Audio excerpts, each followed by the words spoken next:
Wow, thank you so much for having me here today. I feel really privileged to be able to speak to all of you about ESG, sustainability, and the value that can be delivered through your organization by taking a really strategic focus. So what I'm going to talk through today are three different things.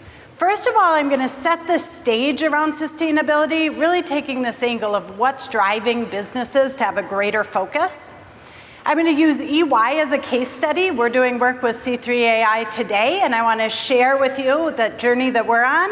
And last, I want to talk about what excites me about AI and how I think it can unlock even more value for organizations.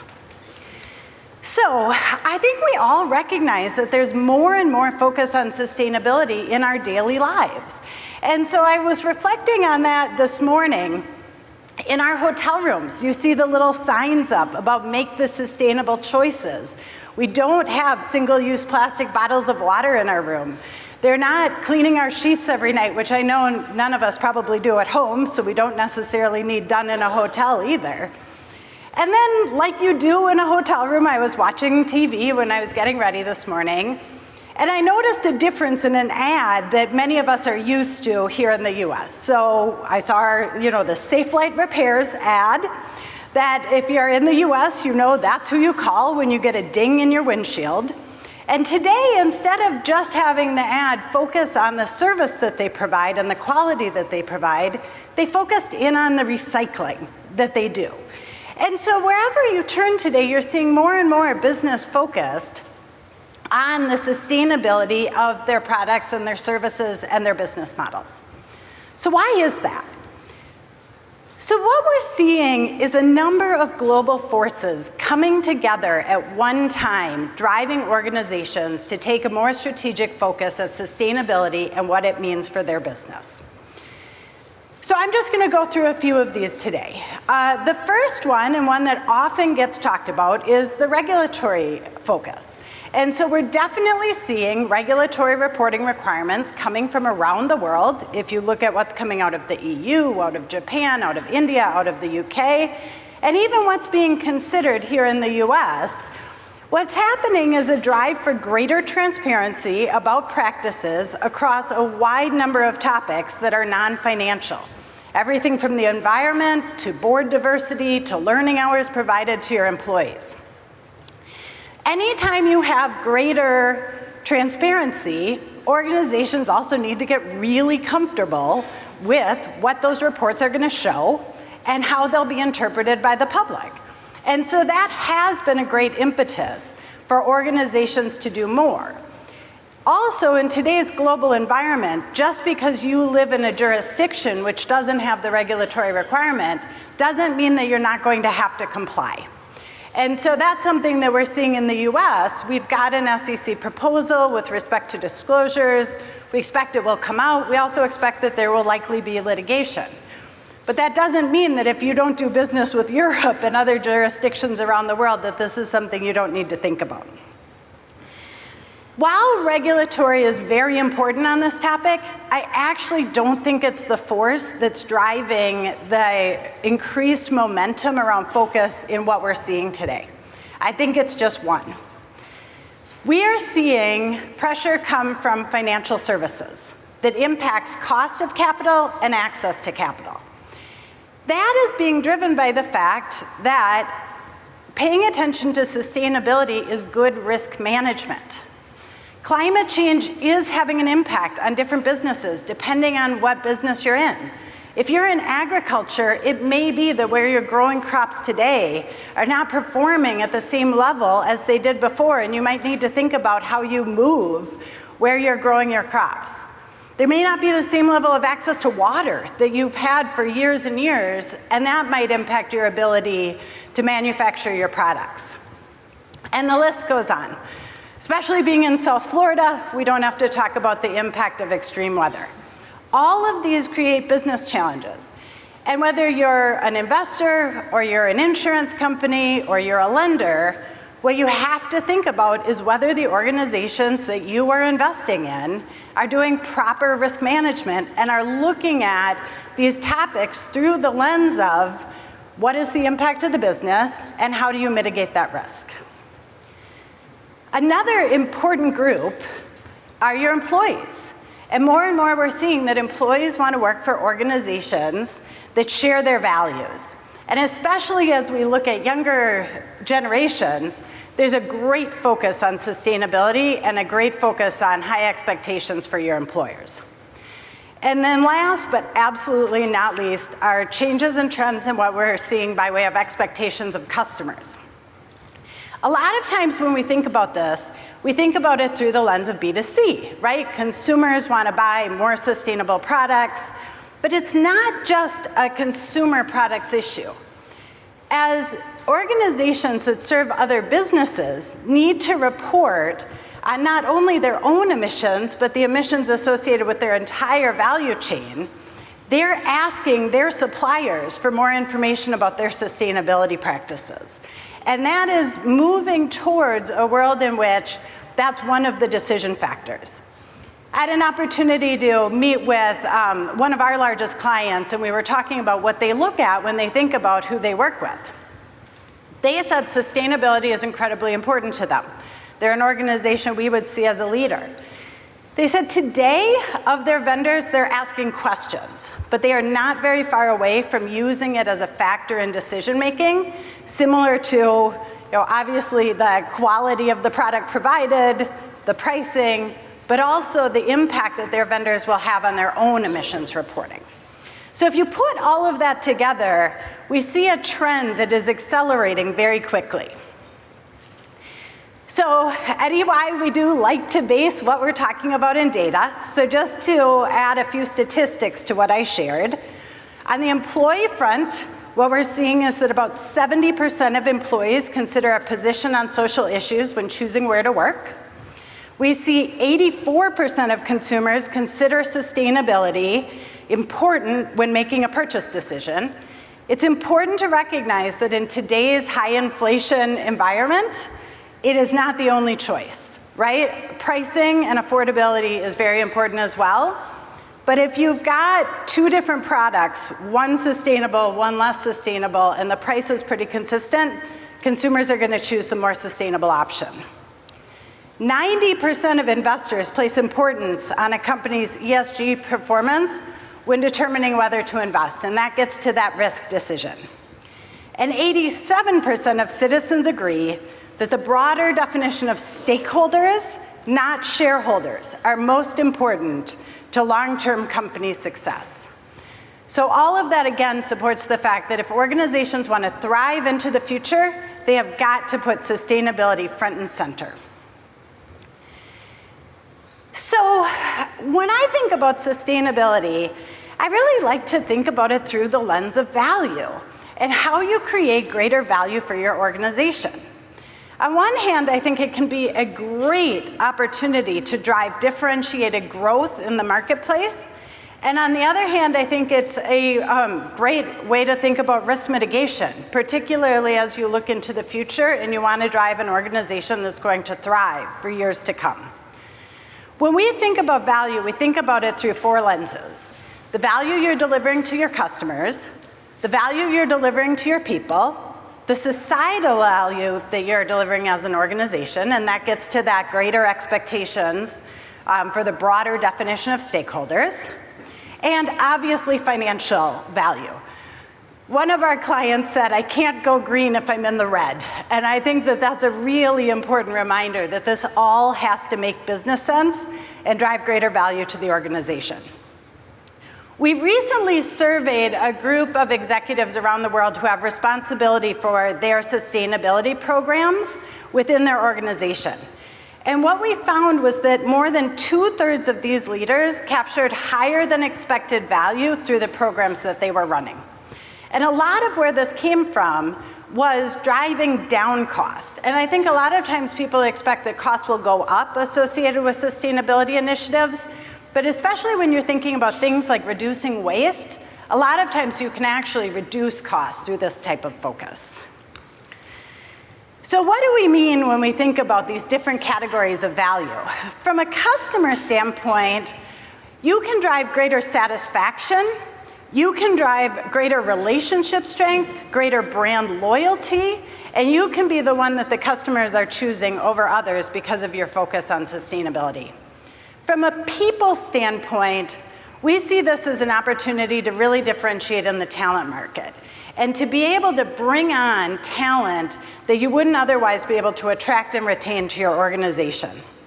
This can be delivered through greater focus on learning and development, focus on ethical business practices, diversity and inclusion, important topics to all of our employees. Societal value is, of course, critical with this, and it really gets to reduction in carbon emissions, energy transition, focus on biodiversity, and those broader impacts that an organization has on the world around us. And then last but not least, again, I view this as critically important to think about the financial value that is derived from your program to ensure that all of this truly does deliver long-term profitable growth for your organization. So everyone's on a journey around this topic, and I think it's really important to recognize that. And there's no one right or wrong place for your organization to be. It's important that whatever you're doing is directly aligned with your strategy. So some of our clients are taking an approach where they want to comply with the regulations and the standards, they want to understand what they are, and they want to deliver that with quality. Others are moving more down the spectrum where they want to have a positive impact, they want to talk about the positive impact that they're having, but oftentimes those programs are run a little bit more off to the side. A little bit more of a focus on things like corporate social responsibility. And then what we're seeing more and more is organizations that are looking at these rightmost approaches, embedding sustainability across the organization as a whole. So taking a step back, your organization has committed to real ambitious goals related to sustainability, energy transition, move to biodegradable packaging, reduction of waste, the circular economy, and you need to make sure that everyone around the C-suite understands the role that they play in order to meet that ambition. And then last, creating new markets. And I think the most obvious example of this is Tesla, right? And the fact that the EV market has been changed by Tesla entering with the force that it entered. But no matter where you are across these different approaches to sustainability for your organization, the thing that is key to all of it is the ability to have the data that you need to make decisions and to deliver on your strategy with quality. So with that, I shared that I would talk through our journey at EY. So before I dig into our journey, I think it's important to recognize that we are both a complex organization and a simple organization when you think about sustainability. So I'll talk about simple first. We're a professional services firm. We provide advice to our clients. We are not manufacturers. We are not producing anything. We are not in the energy industry. So when you think about through the lens of, say, decarbonization, what that means for us is really business travel, our real estate footprint, and those aspects. We are complex in that we are global. We have around 400,000 people around the world, and we are a network of member firms. So when we make a global commitment to the change that we're going to drive across our entire organization, we need to capture data from our US firm, our UK firm, also our Malaysian firm, our firm based in Peru, all around the world. And around the world, we have different ways of capturing the information, a lot more Excel spreadsheets than I think we'd like to acknowledge, and we needed to go down a journey that we could report with confidence. Anytime you think about your sustainability strategy, it is critically important that it be completely in line with who you are as an organization and what your ambition is in the market. So we at EY, we are a purpose-driven organization, and our purpose is building a better working world. That is the why behind what we do, and we've had that in place for probably about the last 7 years. Our ambition is to create long-term value as the world's most trusted, distinctive professional services organization. So when you put those two together and you think about sustainability, we think about it through 3 different lenses. First, like I mentioned, we're nearly 400,000 people strong around the world. We feel like we have an obligation to leave the world a better place as a result of our work. Our clients really need our help. And so through our clients needing our help, we want to make sure that we have the talent needed to serve our clients on this important topic. And then lastly, we are only as successful as the people we're able to attract and retain. And so we want to use this as a differentiator to be able to attract and retain the best talent in the market. So then, what does that translate into for us from a sustainability program standpoint?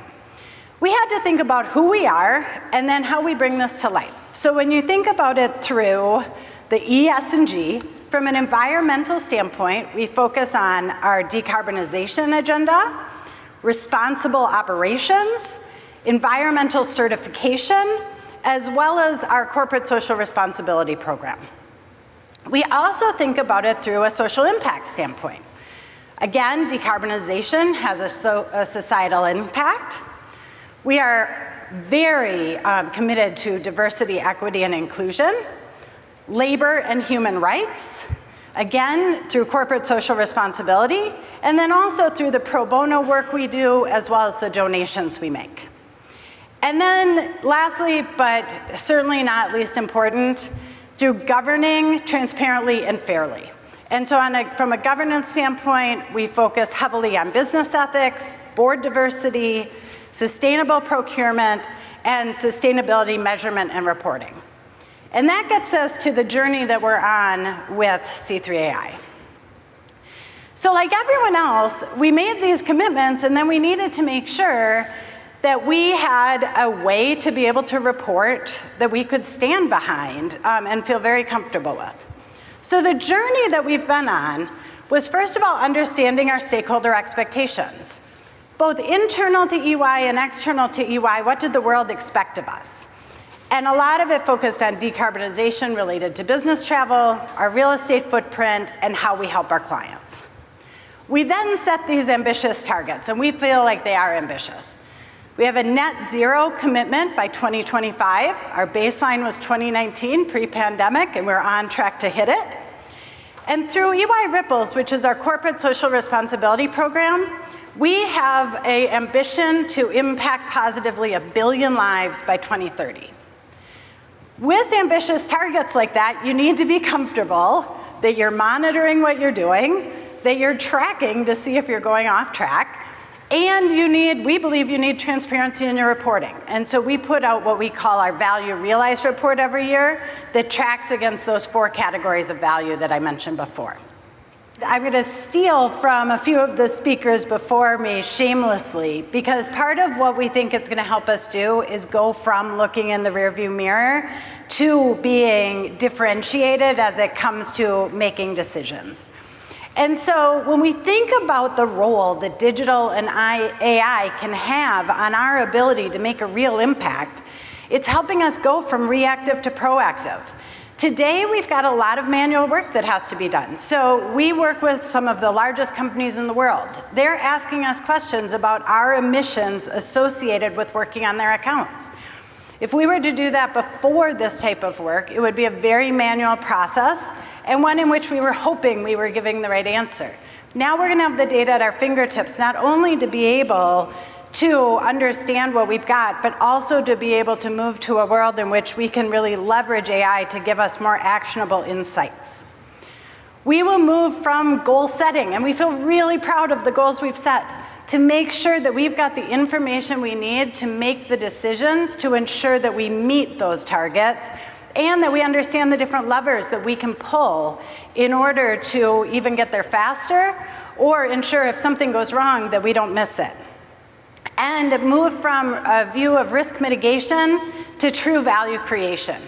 We do feel like our clients are looking to us to be leaders in this space. Our clients come to us to look for advice, and we want to make sure that we've got the data at our fingertips to really be driving that value through everything that we do.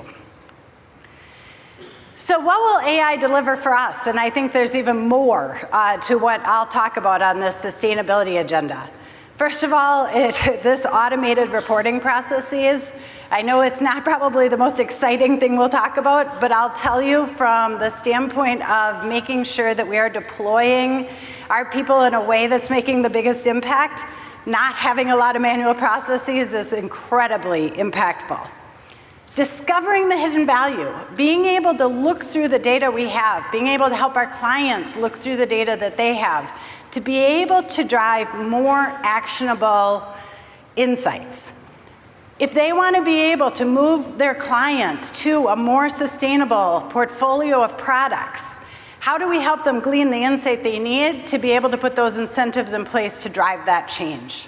If something's gone wrong, how do we help them identify that really quickly and be able to understand the different levers that they can pull in order to be able to get back on track? We firmly believe that the organizations that have the best handle on their data and their decision-making capabilities related to sustainability will be the companies that thrive through the future. They'll be the ones that understand their risks, have processes in place to mitigate those risks, but they'll also be able to be the companies that harness the growth opportunities related to sustainability. This market is moving really quickly, and those that are differentiated will win in the market. So I never like to let a stage go unused when it comes to making an ask. So I have 3 asks for everyone in this room.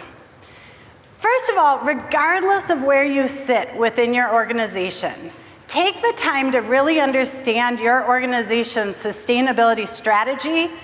What are your goals and your ambitions? What are the promises that have been made by your leadership teams? And what is the role that you play in bringing those to life? Also make sure that those on your team understand them and the role that they play in bringing them to life.